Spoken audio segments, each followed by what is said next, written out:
Hey, everybody. As Scott mentioned, this is how AI is aiding the immigration crackdown panel. So while this may not be the most uplifting panel, it certainly will be insightful and a good conversation, I'm sure. My name is Tatiana Rice. I am the Senior Director of Legislation and Regulation at the Future Privacy Forum. I have three amazing panelists here today with me. I'll be asking a few questions and then we'll leave 15 minutes at the end for open question and answer from the audience. So before we jump in, each of the panelists, you want to give a quick introduction of yourself and your background area? Hi, my name is Greg. I'm a Leo and I love long walks on beaches. I got my doctorate in political science in 2022 something. I did a great deal of work with the United Nations respecting peacekeeping and also the international refugee system. I ran a nonprofit, a refugee nonprofit for 14 years, and I worked for the UN on international law, specifically the International Covenant on Refugees in 2019. I'm also running a company that's building microfusion reactors using warp drive, so I'm weird, but that's not a bad thing. It'll be an interesting conversation in this regard. Hi, I'm Matt Lane. I'm Senior Policy Counsel at Effective Future, and I work a lot on various human rights issues and how they intersect with technology. I handle all of our portfolio as it intersects with policymaking and law and everything that goes on in DC, which means I work in law in the space. Hi, my name is Dwayne Goetzel. I'm a lawyer from Austin, Texas, and my Longhorns lost today, so I'm hoping this will just know where to go from here. Ohio State. All right, so I guess maybe to set the scene, does one of you want to talk about what are the kind of tools that are being used in the immigration space? Which ones have been used for a while versus which ones are we seeing that are more new and novel? This has been going on for a long, long time, since the 1930s.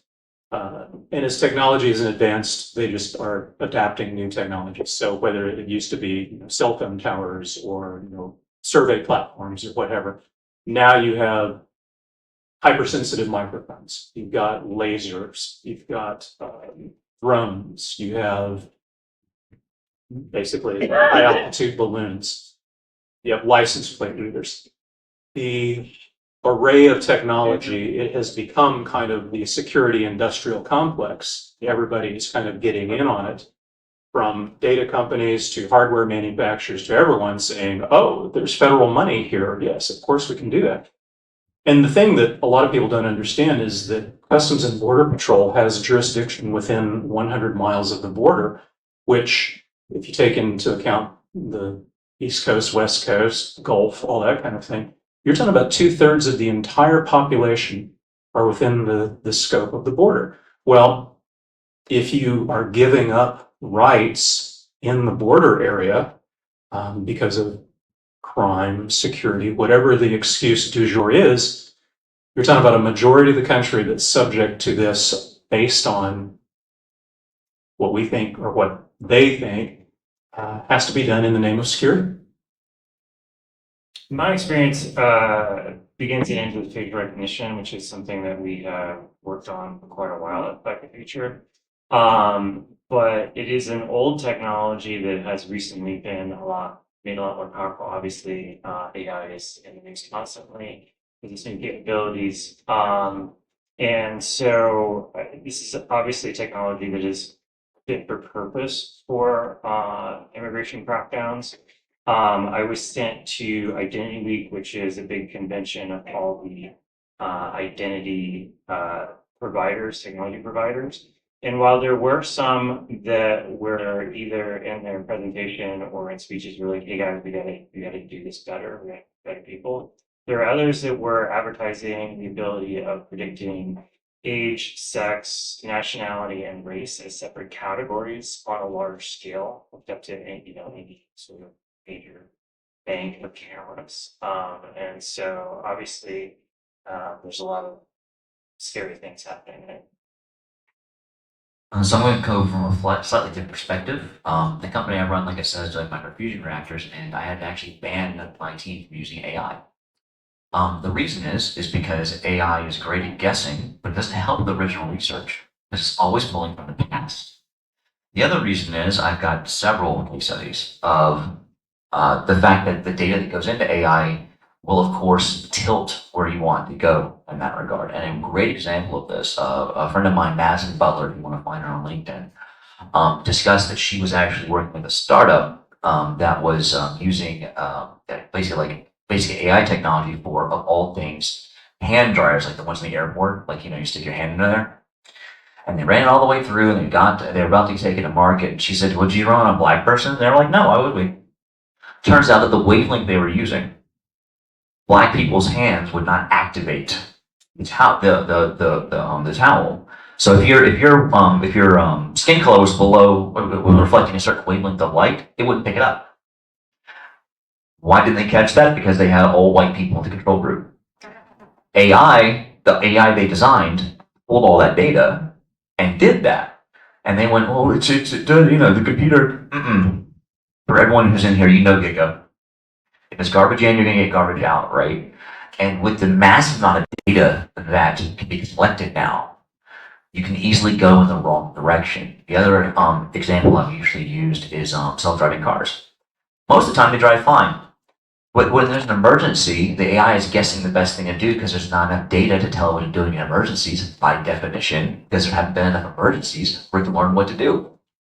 That's why it does dumb things. We're not there yet. Now we're going to get there over time. But when it comes to immigration especially, you can program it to begin looking for certain wavelengths of light that are bouncing off of somebody. So you can exclude all the white people, right? And it's going to get worse over time. So I agree with my colleagues in that regard. It's already a breach of civil liberties, a breach of civil rights.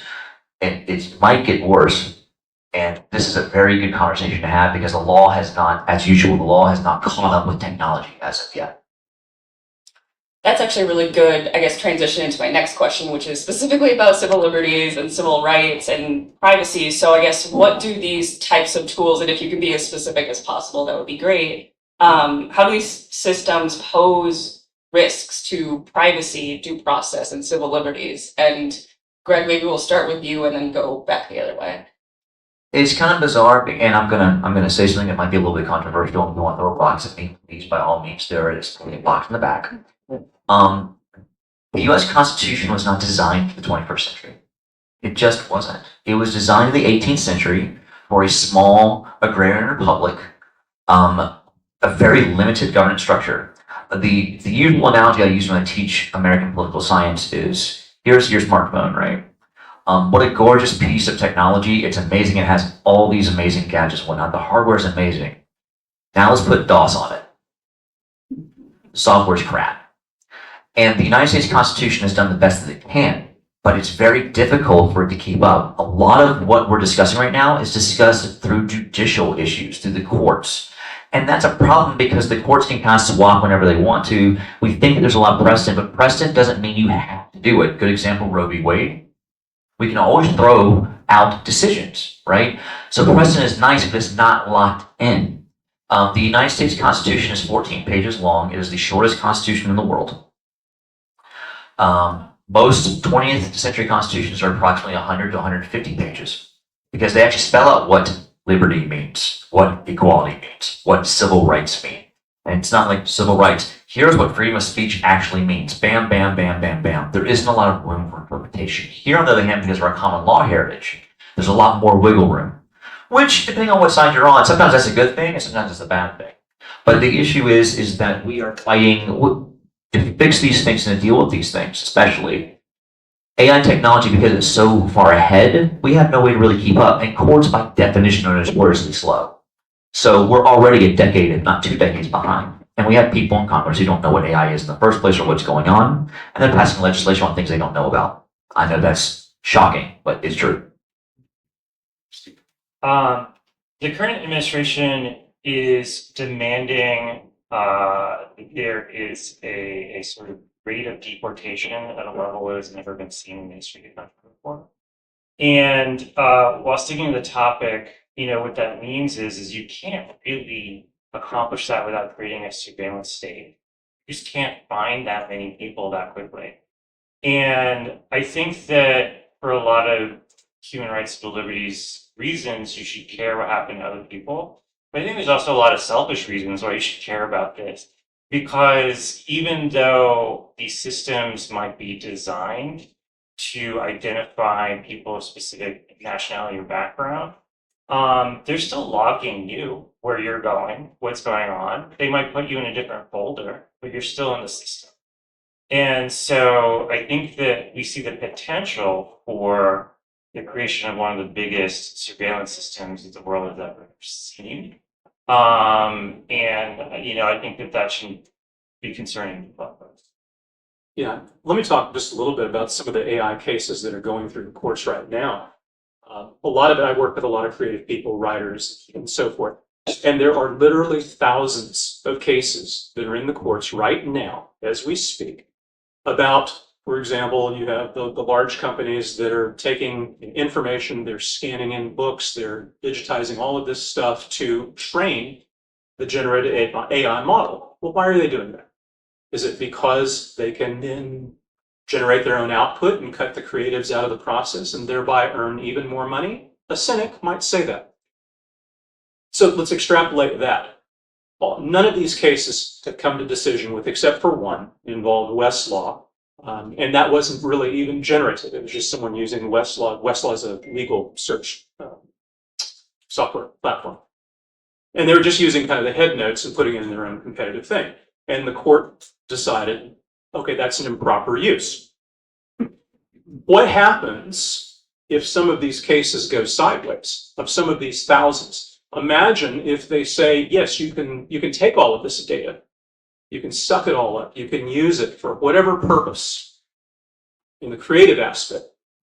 How far is it for them to say, oh, well, then we can use it in the security aspect, we can use it in the privacy aspect, we can use it to determine, were you going to a hospital in another state for, like Texas that has the anti-abortion rules and so forth? Are they going to track you if you drive to Colorado or to California? All of that's a possibility, and that's why we have to, as you said, we have to pay very, very close attention, because all of these cases that are lagging behind, it only takes a quarter or two to get this wrong, and all of a sudden, we're in a completely different world. Yeah, I will take a little bit of moderator privilege here, because I do think that the privacy aspects of this are so severe, right? So we start with a particular group of people, but as Matt mentioned, how much of that gets expanded is not exactly clear from a legal perspective, right? In the United States, we don't have a federal data privacy law that protects our data. We do have the Fourth Amendment, which is supposed to protect us against unreasonable search and seizures, but the idea of what is reasonable is a lot of gray area. So I guess I would ask, particularly Matt and Dwayne as lawyers, from a legal perspective, what is their basis for deploying these technologies, and is there or could there be any level of spillover effect? So I'm gonna start with legal and then go into the political problem. But as of right now, there is a loophole in the Fourth Amendment that allows the government to buy information that it wouldn't be able to collect legally on its own. There is a law that is bipartisan that has been threatening to pass for quite a few years now. It keeps getting defeated, called the Fourth Amendment is Not for Sale Act.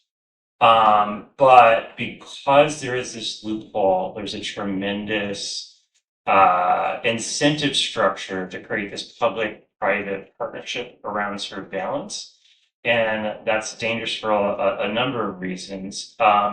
Also, politically, when you see this kind of money changing hands, it tends to be self-reinforcing that, the companies that get a lot of money from the government then lobby the government to give them a lot of money. And so it tends to, kind of be like an Ouroboros where it just keeps beating up its own tail. And so right now the incentive structure is very out of whack for this. And so I think that, that's obviously creating a problem in which there's more incentive to do more surveillance, to put it in the private market's hands.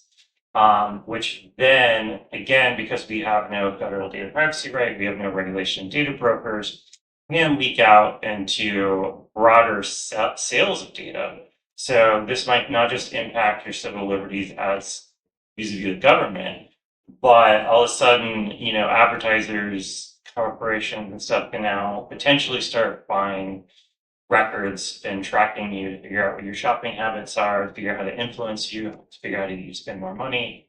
And so a lot of these things leak out and create a lot of civil liberties problems across the board. And so I don't think that the case law has quite been challenged, or at least that this legal principle hasn't challenged directly. But as of today, there is this loophole that exists that the government can buy this data, and they're perfectly, lawfully allowed to do it, and they keep doing it. Yeah, and I mean, if you have a diminished right of privacy in border areas and 2/3 of the country live in that border area, how much privacy do you realistically have? We were talking about this in a previous panel that when you go to an airport, for example, and they have the facial recognition thing, that you can opt out of that, and that's fine. You can say no, thank you, but then there are cameras everywhere, so they're still getting the same information from you. The interesting thing is that when you're talking about security, who's against, they sell it, of course, as, oh, it's anti-crime. We're going to keep you safe. And everybody kind of goes along with that. And when you have people saying, oh, the border area is a chaos, I'm going to send in the troops, or we need more security, or we can't pay for this, so let's do it electronically instead of having boots on the ground. And everybody believes that and goes, oh, yeah, well, I want to be secure. I want my children to be secure, of course, without stopping and thinking, going, wait a minute, what are we really talking about here? What's the agenda? Because there is an agenda. That agenda is control, and it's information that they can use, whether it's for private or whether it's just to chill speech, chill our right to gather, and that sort of thing. That's the danger. We have to do more than just sit and kind of nod and go, yeah, well, they're coming for them, not for me, because eventually it's you. And I do want to add a couple of things to the lawyers because I'm not a lawyer. There is no explicit right to privacy in the U.S. Constitution. That's extraordinary when you think about it, but a lot of our right to privacy has been pulled, both the 4th and the 14th, right? But it's not explicitly written in there. So any court decision can kind of say, and call it a day, right? And that's what I was talking about. It's very difficult to pass a constitutional amendment to the United States Constitution. I'm not going to go into the details, but it ain't going to happen anytime soon. So we have to work through the court system in that regard. And because of that, it's also way back. With that being said, speaking of security and collecting data, is anyone in here an archaeologist? What's the most important thing in the world to an archaeologist? Huh? Context? Okay, physical thing. I was yes, but I was thinking something even more basic, more important. Midden piles. Right. Why is craft so important? Because our garbage tells us who we are. And from a digital data perspective, every receipt that you have, everything that you've thrown away can help build a picture of who you are. You give me access to your garbage for a week, I know where you're going, I know what you're doing. That gets collected by AI. Now they're going to filter through your race, your sex, your gender, things like that. Data is money. It's a lot of money. And the more data you have for AI, as you said, it's an Ouroboros that eats itself, which makes it more better, which means it's more efficient, which means it needs more data. And that data is coming from you. It's bizarre when we think about it, because 1984 very much warned about like the government coming to us, but they didn't. But Orwell didn't think that we just handed over for free in exchange for snacks. And of course, Orwell couldn't see what was going to happen, right? But there does need to be this push for this right to privacy, and there does need to be a push for this. And the EU is is trying to do a better job of this because they are rightly terrified, and they have, ironically enough, a better system to deal with this stuff than we do as of right now.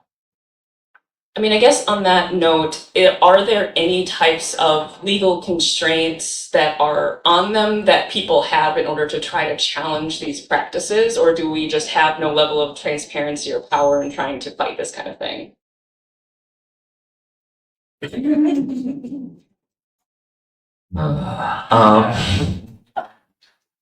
As with most things, when it comes to professional things, yes and no. There are ways you can fight, which is, of course, minimize your social media minimize these things, but we all use banks and most of us don't use cash anymore. Like it's just that simple. And it's difficult for us to live in a digital world when we all have a nice, powerful computer in our hands to get stuff done. And it's tough to live off the grid. It's very difficult to live off the grid. What we need to do is we actually do need to begin pushing from a grassroots perspective to begin changing state laws and then pressuring the federal government to do so. A lot of people think that you start with the federal government, work your way down. No, the best way to actually work with things is to push from the bottom up. The reason is there's this wonderful thing, and you probably never heard of it. It's called federalism. Each state is a laboratory, and when you see the 3 or 4 states have these great privacy laws, that gets pushed to other places. An excellent example is California emissions. You drive a car in the United States, there's no federal emissions. There's California emissions because if you can't sell to California, you can't sell to the country, right? So California dictates those things. On the other side, you want an education book, you gotta meet Texas's education because Texas has the largest market. I see someone shaking their head, no. I know, no, but yes. Like it's just what's gonna happen, right? I'm sorry. As well you should be. Thank you, Ohio State. But the thing is that states can generate both left-wing and right-wing policies. But honestly, this is not a left or right-wing thing. This is an anti-authoritarian thing. The more data you give to the government, and that's including just your receipt from Starbucks, all that data can be used not just to collect about you, but people like you, people who are related to you, things like that. Even 20 years ago, Facebook was using ads of like, I'm looking at birth control. Do you want diapers? And now it's gotten far worse. Let's be honest, the targeting of ads at this point has become insanely specific. Hey, so-and-so who lives at so-and-so and you're 47 years old and you have no kids and here's your social security number and also your annual income. Would you like a mortgage? That's terrifying to me. And the thing is that just like everyone here has said, there's no federal law for privacy. So whoever wants it can sell it to the highest bidder or the lowest bidder when it comes down to it. And the worst thing is, this is an infinite resource. You are generating data every day. There is no limit to how much they can buy. The more we generate, the more they can buy. And that goes back, I think, to what you said about the Ouroboros. Yeah. I would agree with Greg in that I think that this solution is largely political and that if everyone in this room or this convention sent an angry email to their lawmaker that they might start paying more attention to this. Legally, the only cases that I know of that have been successful are ones in which people are wrongly identified and subject to police violence and other things like that. But this is still a problem even if you're correctly identified. It's still a problem even if you're just in a database and you don't see anyone ever, any government official. And so I do think that the problem is solved politically at this point. Yeah, I agree. And I say this every panel that I'm on because we're talking about these serious social issues. And it's important to remember that the powers that be want you to feel powerless, but you can vote. You can tell everyone you know to vote. You can contact your local representative. Don't bother with someone in another state because they're going to look and see what's your zip code. They don't care. But if you are in their congressional district, and I know you kind of have to hold your nose for this one, make a small donation to them because I promise you they will listen to you more when you then follow up with an issue.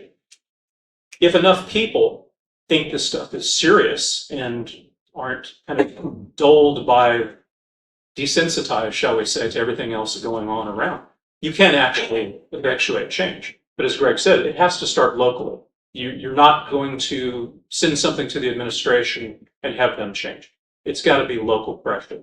And if we do that, if everyone does that, and you don't have 90 million people staying at home because they think they have something better to do, you can actually effectuate that change. So I'm going to actually second what Dwayne's saying, and I'm also going to tell you guys a couple of secrets. I teach at Georgia State University. And I taught a bunch of people who have become chiefs of staffs of House reps and state house and senate and things like that. And I'm going to tell you how their office works. He's absolutely right. If your zip code doesn't match up, they don't care about you at all. With that being said, they don't look at emails. They do pay attention if you call, but not a lot. They really pay attention when you show up and knock on their door. Even if you never talk to the person in question, each person who shows up in person is usually counted to be between 1 and 5,000 people. You showing up is a huge thing. You took time to show up. Even if you talk to the chief of staff or the intern, you're still going to be recorded in the office. You're still going to be recorded with those things. Yes, do the calls, but when you show up in person, and you're not showing up in person to protest, you're just saying, I disagree with this. Hand them a letter. Yes, mailing is nice and everything, but they throw that out. Hand them a letter. They do, because there's so many of them that coming in, unless it's from somebody important, they're going to throw it away. But us as people, when you show up, it's difficult for humans to ignore other humans in your face. It's just that simple. If you want to actually coordinate and organize at a grassroots level, you must do face-to-face. Not that I've been doing this for a while now, and I'm not saying anything else because I'll probably get shot. But you do show up. Your state representatives, your federal representatives, your senator, all that stuff. You show up to their door. You bring your friends to show up at the door. You all hold up your driver's licenses to show that you have the right zip code and that you're in that actual district. You make them photocopy it. You hand them the letter that you signed, that you've also photocopied. You take a picture with them or whoever it is. Each time that you do that, again, that's another big chunk of people that are going to say, look, if this person's doing it, there's probably a lot of other people in the district who agree with it as well. Show up to town hall meetings, and if you really don't like them, run for office. Sorry to interrupt real quick. Just as a lawyer, he doesn't mean show up at their personal door. Sorry, yes, thank you. Absolutely. Do not show up at their workplace, right? Show up at their work office. Do not show up at their house. You are totally right. Oh my God. So I'm just going to push back a little bit, and everything that Greg said is largely correct. But at Fight, we build tools to make it easy to contact your rep, and so there is a volume thing, in that when enough people email, they take notice. When enough people call, they take notice. And so one of my colleagues has a great sort of phrase she uses about nudging people up the ladder of engagement. If all you have time for in your day is to send an email, send an email. If all you have time in your day is to send an email and make a call, do both. If you have a lot of time on your hands and you can go to their district office, go to the district office. Like it is a ladder. One of the most important things is just take the first step, just to do something. I think a lot of people get discouraged in that, they're told you have to do like the most inconvenient thing. You can start at something simple, and then as you get engaged, and you have time, do all of the things that you have time for. And you are making a difference as long as you're doing it in a big enough group. He's absolutely right. I actually want to push back a little bit and maybe have a hot take, which is ask you guys whether you genuinely think federalism can still exist right now. And I say that in the context of Texas does have a data privacy law. California does have a data privacy law. Actually, Texas's attorney general has been extremely aggressive in enforcing their data privacy law against, for example, Meta regarding their facial recognition tactics. And yet these things are still pervasive at the border. So can state data privacy laws still do it? And can there be really any kind of backstop against the administration? You mean American federalism? Yes. I'll let the lawyers go first. I mean, there are layers to this. It depends on how badly the companies want to do the thing. I think that in a lot of situations, when one state, especially a big state, comes with a law that companies absolutely have to comply with, they will comply with it and spread that compliance to other states because it's cheaper to be on the same compliance regimen for everyone. This sometimes also means that we sometimes get a little bit of compliance from EU or UK law. But if a company really wants to do something and they're fighting tooth and nail, and they have the ear of a federal administration or anything like that, there are lots of ways that they can sandbag and make enforcement of state regulations difficult and drag things out and cause a lot of problems, like Tatiana said. And I think that is largely what's happening in a lot of this data stuff, because data is very valuable. And it's almost obnoxious because there is also just a feeling in tech that data is very valuable. And so sometimes they collect a lot of data, they don't know what to do with it. So they throw it into their AI machine. They don't know what's going on there, but they're just like, we feel like this is all very important. Yeah, I think it's important to differentiate between, Tatiana, with respect to your question, are we talking about the public sphere or the private sphere? Because it's a totally different world. You know, if you are, just pick someone at random, you know, a multi-billionaire who runs an electric car company, for example, just pick a random. What you can get done is completely different than what happens in the public sphere. And you have that money, you have those resources, you can put your thumb on the scale or your hand on the scale. And then the question of, does federalism continue to exist is going to be very, very different from what happens in the public sphere. We can push back on certain things publicly. Yes, you have this is America, anyone can sue at any time for any reason, basically, and you wind your way through the courts. And if you have unlimited money, great, you might get an outcome that you like. But in the private sphere, the problem is they have all the ears in Washington. Because what people in Washington want, Greg, tell me if I'm wrong, more than anything else, is to stay in Washington. There's an axiom in political science. Always assume that someone in office wants to get reelected. That is their job. That's the first thing they want to do. It sounds obvious, but a lot of people are like, but they're running for their morals. No, they want to keep their office. Yes, absolutely. That is like rule number one when it comes to legislative branch elections. No question. Yeah. So the issue then on the question of federalism is, do enough people support it? Is there going to be enough pushback? And like I think Tatiana, I think you mentioned, you have a rule in California that's going to affect more people. It's going to get more ears, more consideration. No offense, but what Rhode Island does may not be as important on the grand scheme of things. So which one are we talking about in which sphere? You know, it's funny you say that because I was just thinking about Delaware and the corporate laws. And who cares about Delaware? Every corporation in the United States of America, right? Because Delaware has a weird corporate thing where they have their own like corporate court, and they've set up the state to basically be like a corporate haven, which is why most corporations in the United States have an office in Delaware, even if it's a PO box. Like so many people are in Delaware because of this weird. Is it Chancery Court? I think it is. Yes. Okay, thank you. The thing about federalism, though, or about international pressure, and this is something that we face sometimes too. There's something called the boomerang effect in international relations, which I'm going to get into in a second. Before I say that, I'm going to discuss something that's near and dear to everyone's heart. If you have an iPhone, raise your hand. Is your charger a C charger? Is it so it's older? Who put pressure on on Apple to force them to have a common power adapter? The EU. You have an iPhone that you can plug in with an Android charger because of EU's pressure on the United States. It was not from inside the US. The EU said we're going to do this. The EU is a very large market. There's a lot of iPhones that are being sold there. Apple said, oh, we got to do this. And Apple complained about it a lot. And they tried to lobby the EU, but they don't have the same clause they had in the United States. The EU passed that law. And when the sunset date came, Apple complied. And now Apple can still sell in the EU. Because of that, we can share chargers.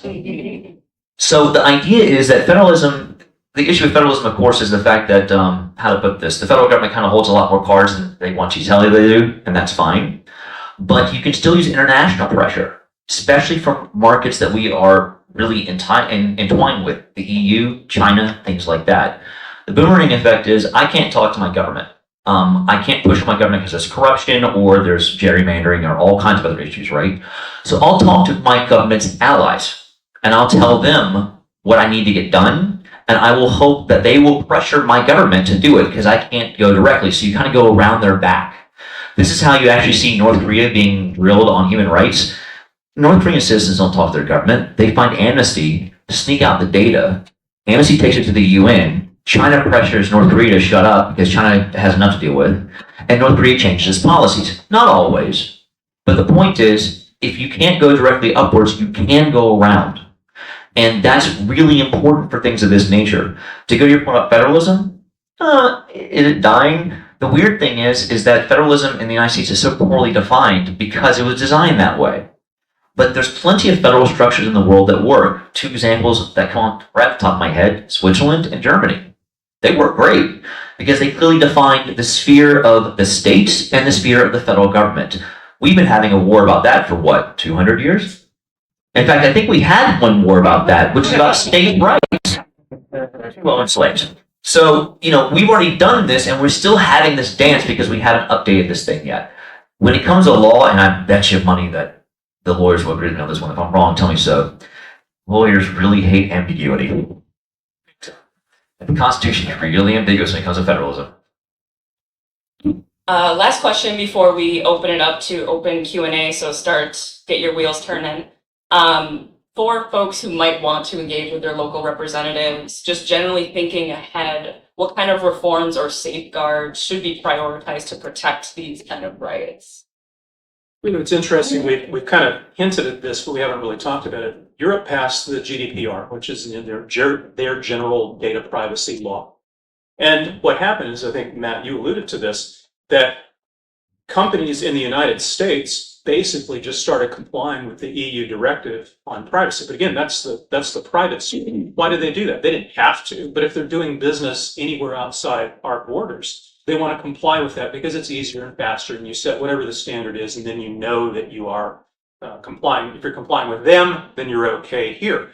For me, that's kind of a starting point, is to say we really need a data privacy law. And to kind of bring it long way back to our topic here, if we have a data privacy law, maybe then we can curtail some of the abuses and the use of the invasion of privacy and so forth that affects immigration, that affects the least of us, so that it also benefits the most of us.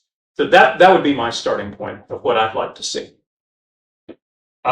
It's tricky because there's two sort of spheres. I would say that one of the most important things to keep it simple is to demand your representative support the Fourth Amendment is not for sale act.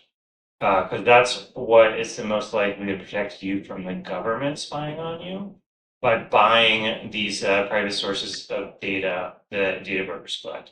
I think that obviously hints at the other problem, which is the data brokers having a tremendous amount of information on you. And just to be honest, we are in our 2 steps back phase in trying to get a national strong data privacy law. I don't know where we're going to be. A lot of these problems, and as an insider, I can't really divulge too much information because I will make too many enemies, but I will say that the problem is more beep than evil lobbyists. And so because of that, it does also make a difference if you contact your member of Congress and get them interested in wanting to be the person that gets credit for passing it, which, the dream of every lawmaker, passing something popular and getting all the credit. And so I think in that case, just expressing that you care about a strong data privacy law that covers data brokers and allows you to opt out, at least, if not requiring them to opt in, opt out. It's very complicated, but the more stronger one is opt in which you really have to say, I want you to collect data on me before they're allowed to do it. But barring that, opt out still allows you to say, stop collecting data on me. So that's what you want to advocate for. I agree with both of you, but I'd also say one of the things that you want to actually try to work on as well is the right to erase yourself, the right to delete your data from the internet. Because, well, we've all posted something we didn't want to, and the internet's forever, right? But in Europe, they actually do have the right to delete yourself from the internet if you so choose. He's absolutely right. Matthew's absolutely right in regard to opting in versus opting out. You want people to opt in versus opting out. Opting out means that you're already signed up for it. You have to go jump through hoops to actually get your way out. Opting in means I have to sign up to get in, right?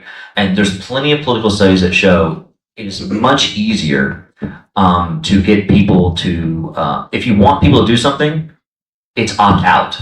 If you don't want people to do something, it's opt in. It's very simple.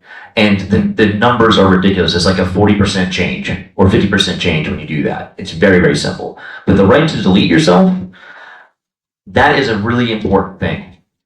There are still people who have Facebook profiles who've been dead for 20 years. They need to go. You might not want to be found anymore. You might not want to have all your stuff online. You should have the right to delete that data.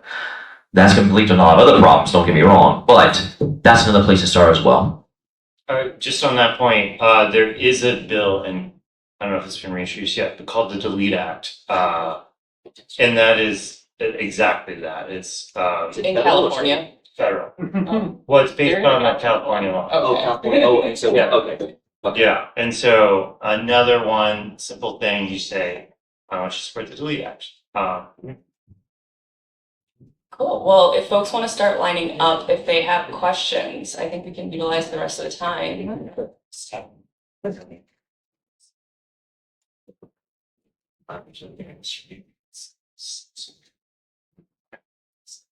So a number of AI providers have been involved in things like human resources and loan approvals and property rezoning, that kind of thing. And they've probably already been in violation of some non-discrimination laws. What are the odds that they'll ever see any consequences for that after the industry has snowballed into such a behemoth? I can actually start on that one. AI is my specialty in this particular area. It is getting deployed in all the kind of areas that you're thinking about. And one of the main arguments that they argue against AI regulation is that it's already covered under existing law, which I think most people agree that it is, but it's not being enforced very well, given that these laws were drafted in the 1960s, when these technologies weren't even really conceived of, let alone the capacity of them. So what we're seeing right now is a couple different things. One is that consumers don't know that AI is being used against them in ways that could be impacting them. And a good example is resume screeners, for example. In a lot of resumes, you might come from religious institutions, HBCUs, other types of things that maybe the model isn't trained on to recognize as accredited universities. It might be discriminating against you and just putting away or screening out your resume. That would be, if a human did that, would be a violation of anti-discrimination laws. But in the AI context, nobody is knowing that that is occurring. So that is one issue. The second issue is when you're actually getting to court and you're going through a process of discovery where the court needs to be looking at particular documents. They argue black box problem, right? They don't know how a decision was reached by an algorithm. And so it is woefully inadequate in the current technological age for these laws to apply as of right now. I just want to jump in on that black box problem. There are certain instances where an AI performing poorly is actually desirable. There was a recent case where an insurance company was found trying to use an AI to prove or deny claims, and it was denying it at like a 90% rate. And a lot of those claims were improperly denied, but usually, oh, it was the AI, it wasn't our fault. And so there are sort of warped incentive structures around a lot of this stuff.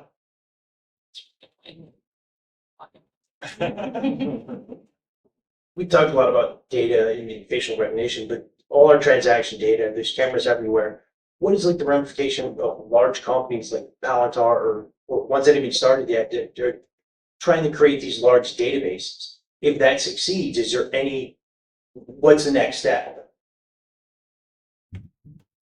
How deep down the rabbit hole do you want to go? Yeah. So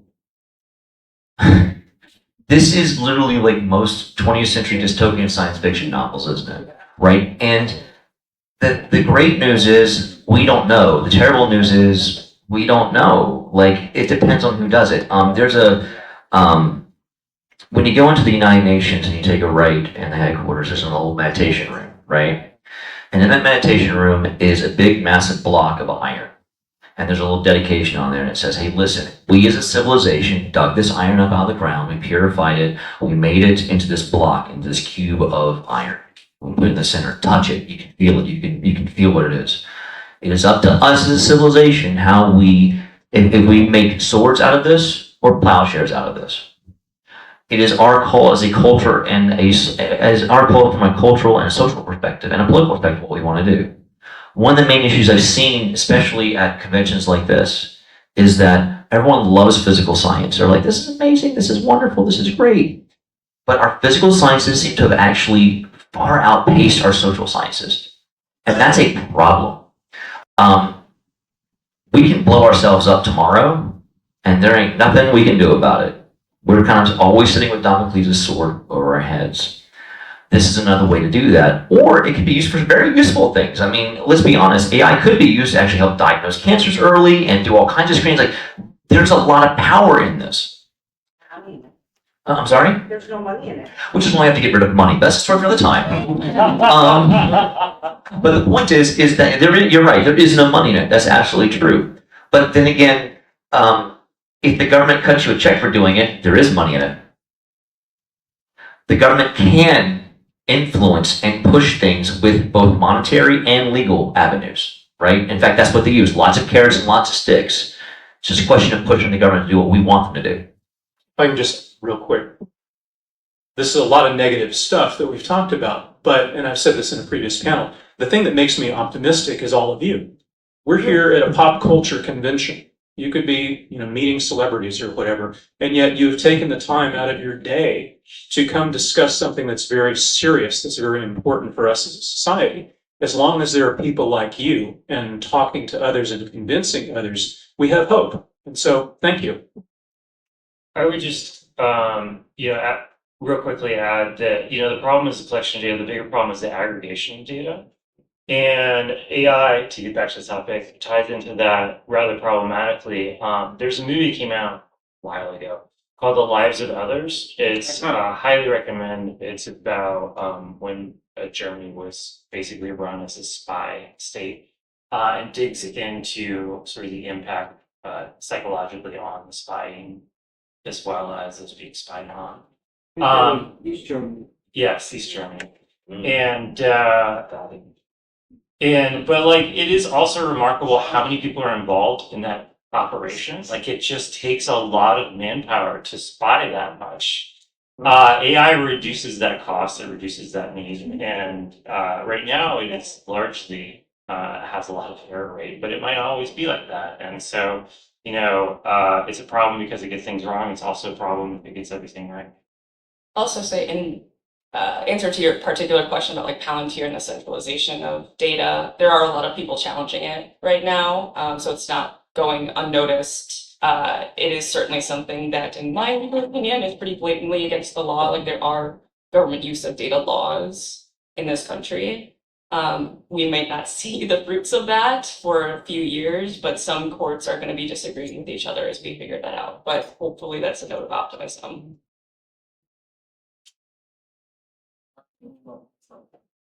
Hi. You You can turn it down. Yeah. So I'm a psychotherapist, and we have in psychotherapy now, we are talking a lot about the ethics of AI use in psychotherapy.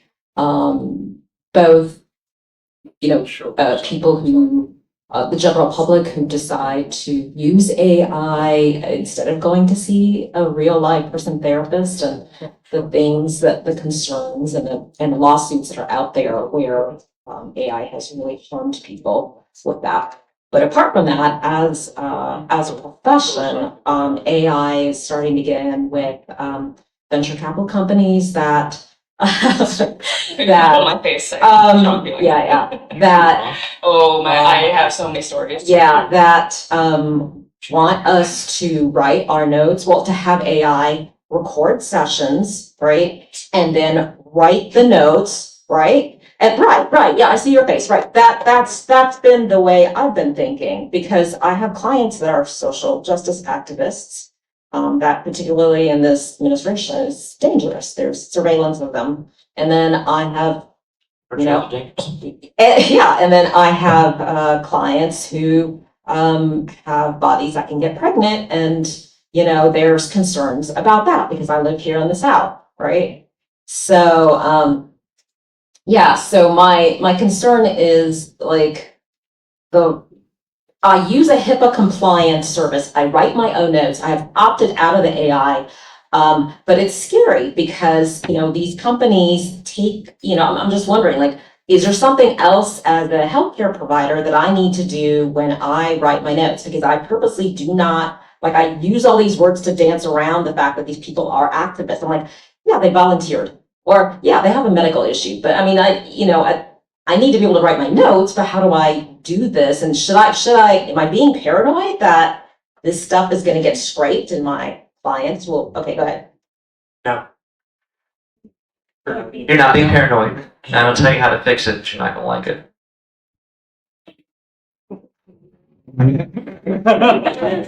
Not paper notes. No, please don't tell me that. No. Sorry. Yeah. The thing is that this is something that you cannot trace, is why a lot of people are going back to paper. Because there is no copy of it. You can burn it when you want to, right? When I did my dissertation, I had to burn my notes after I was done. I only could keep one digital copy. Why? I was doing work in Haiti, and I had state coordinates for a bunch of villages who hated the government. If that fell into their hands, the Haitian police would come and shoot them, right? So I only had to use paper. It sucks. It does. Tools are great. The problem is with the lax regulations that we have right now, this is the most secure thing that you can use. I know it sucks. I know it's terrible. I know it's not the best solution, but as of right now, and you're already going to talk back, and that's totally fine. I get you. That's going to be your most secure solution in that regard. I will say. Yes, and the other thing is, as therapists, we have to keep those records 7 years for an adult, and then for a child, we have to keep like until they're age 18, and then another 7 years. So then I have files that I have to keep locked all the time, and each time I move, I have to move these big giant locked files full of paper. Okay, so I do have another way for you to fix this. I can pull something else out. Oh, by the way, the reason I'm doing this is because my company's doing the same thing, because I'm working on warp drive and fusion reactors, so we have a lot of security things in there that are actually very old school. One of them being most of our stuff's on paper. We don't share anything via email or anything like that. The other thing we do is it's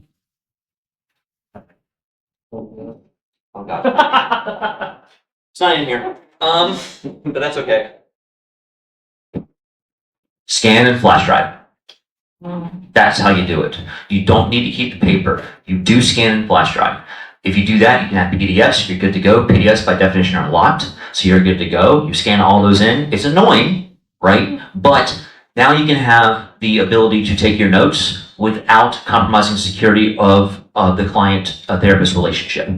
I'll also add from a legal perspective, HIPAA only covers covered providers. And so as soon as you turn over that data to, unless you have a business associate agreement with that entity, it does not protect them anymore. HIPAA only goes as far as the covered provider. So it does not apply to consumer products, consumer applications. It's a common misconception with HIPAA. Right. Go ahead. I would just add one sort of technological point, which is that AI requires more processing than the average computer unless you have a gaming computer. You can run AI locally on gaming computers, but every AI tool that exists sends the data to be processed off-site, and there is no real protections over how that data is used and whether that data is fed back in to help train the system. There are a lot of policies that you might use that might say, oh, we're careful with your data, but you can't obviously rely on that. So things that keep things locally are better, harm reduction. And for that reason, I would also avoid like any application that adds AI into, like I think Microsoft is now adding Copilot and everything. But there are other word processors you can get that aren't like phoning home with your stuff. More of that. How do we vote or legislate our way out of Palantir and Peter Thiel doing whatever they want?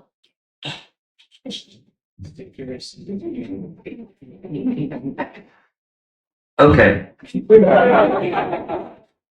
There is a way.